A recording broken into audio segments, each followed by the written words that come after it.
Ellen Degeneres has found a way into our hearts and onto our television screens. She has aged incredibly well, and her career has skyrocketed, to say the least.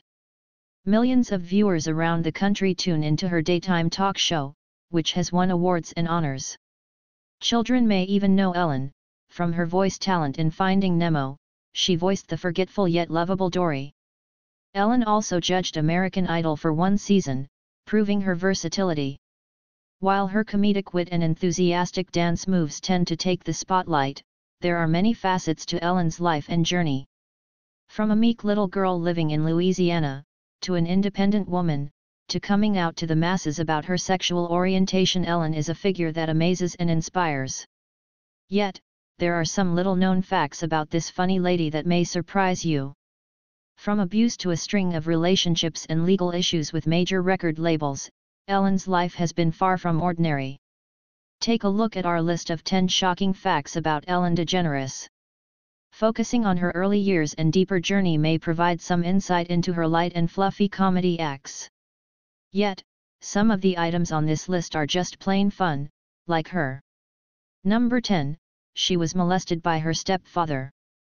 DeGeneres' mother had many boyfriends while Ellen was growing up, and the teenager often had to stand her ground against the men. Her mother's third husband actually ended up molesting a then 16-year-old Ellen. At the time, her mother was undergoing a mastectomy, and Ellen's stepfather said he wanted to feel Ellen's breast to make sure he knew what a healthy chest felt like. On another occasion, the man tried to break into Ellen's bedroom. To escape, she CLI out the window and spent the night in a hospital to keep away from him. Ellen came out about this abuse about 10 years ago. Number 9. Madonna is her 11th cousin. It is true. Madonna and Ellen are 11th cousins. They share the same 10th great-grandfather, Martin Aucoin from France. Both Madonna's and Ellen's families stayed in Nova Scotia after immigrating from France, their homeland. In the late 1700s, Ellen's family left for Louisiana, while Madonna's family left Canada in the 1870s to head to Michigan.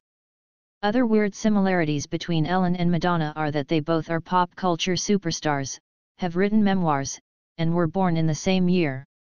They have both been on tours, and of course, they both know how to boogie on down. Their dance moves are impressive. Number 8. She has a ride at Disney named after her. Have you ever wanted to get into Ellen DeGeneres' head?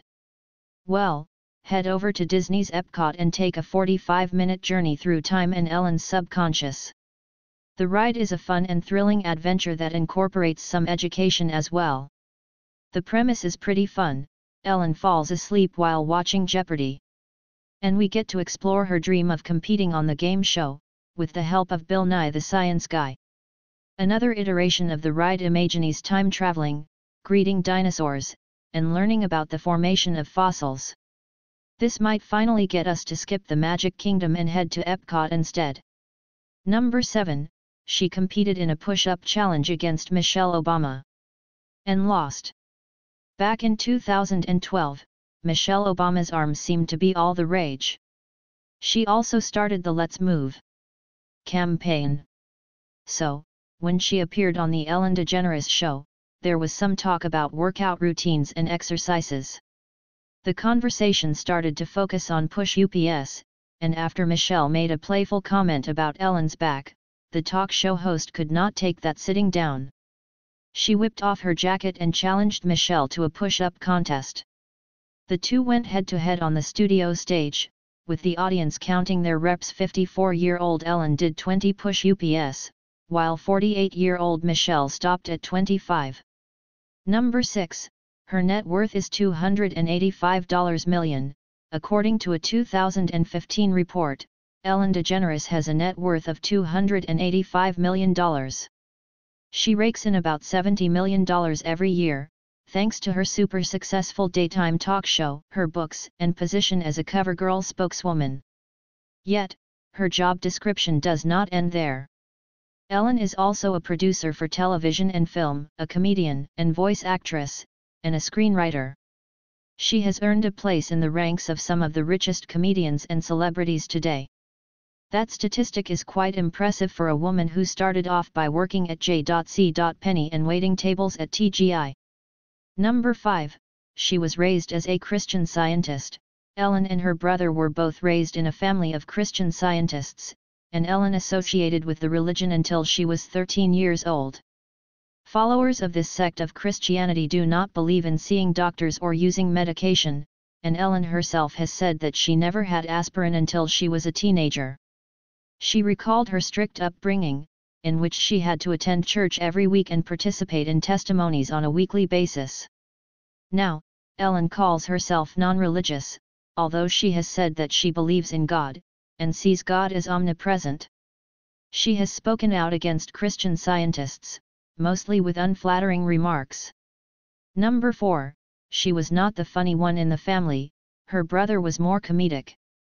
During her childhood in Louisiana, Ellen spent a lot of time outside, riding her bike around New Orleans and exploring what the city had to offer.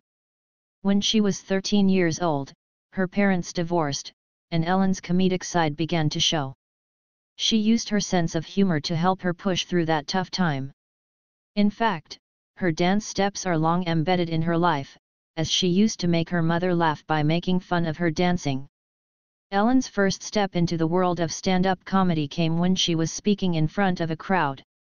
Feeling paralyzed with fear, she cracked a joke to calm her nerves. Number 3. She had a breakdown after her split from Anne Heche. Ellen Degeneres and Anne Heche had a very public romantic relationship in the past, one that ended in 2000. The two filed a joint statement to end their relationship after 3.5 years together.